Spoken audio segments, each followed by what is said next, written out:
Hello, നമുക്കൊരു കൂന്തൽ roast ഉണ്ടാക്കാം. ഞാനിവിടെ ഇന്ന് കൂന്തൽ റോസ്റ്റാണ് ഉണ്ടാക്കുന്നത്. അപ്പോൾ നമുക്ക് ആദ്യം തന്നെ കൂന്തൽ വൃത്തിയാക്കി എടുക്കണം. കൂന്തൽ വൃത്തിയാക്കാനും കഴിക്കാനും എനിക്ക് വളരെ ഇഷ്ടമാണ്. കൂന്തൽ മാത്രമല്ല, മീനുകൾ വൃത്തിയാക്കാൻ എനിക്ക് ഭയങ്കര ഇഷ്ടമുള്ള ഒരു കാര്യമാണ്. മീനിൽ ഇങ്ങനെ കൈയിട്ടാലമ്പാന്നുള്ളത് എനിക്ക് ഇഷ്ടമുള്ള കാര്യമാണ്. അങ്ങനെ നമ്മൾ കൂന്തലൊക്കെ വൃത്തിയാക്കി എടുത്തിട്ടുണ്ട്. ഇനി നമുക്കിത് റോസ്റ്റ് ചെയ്യാം. ഞാൻ ഉണ്ടാക്കുന്നത് കൊണ്ട് എങ്ങനെയാവുമെന്ന് എനിക്കറിയില്ല.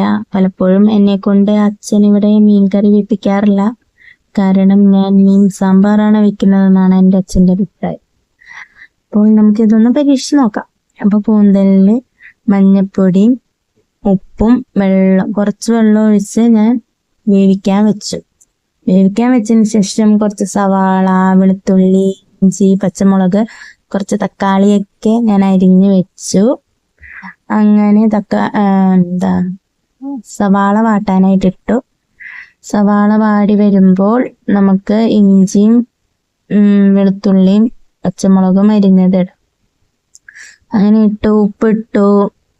അങ്ങനെ ഇത് വാട്ടാം. അങ്ങനെ അപ്പുറം നമ്മുടെ കൂന്തൽ വേവിച്ചത് റെഡി ആയിട്ട് വന്നിട്ടുണ്ട്.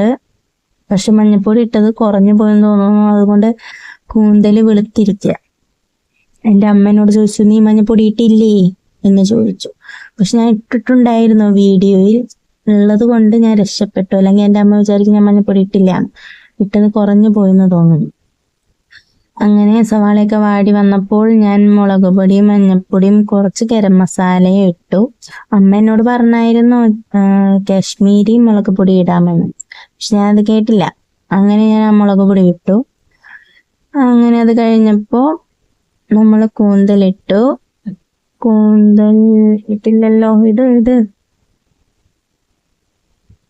തക്കാളിയൊക്കെ ഒന്ന് അടഞ്ഞ് വന്നിട്ട് നമ്മൾ കൂന്തലിട്ടു. ഇതിപ്പോൾ ഇടും.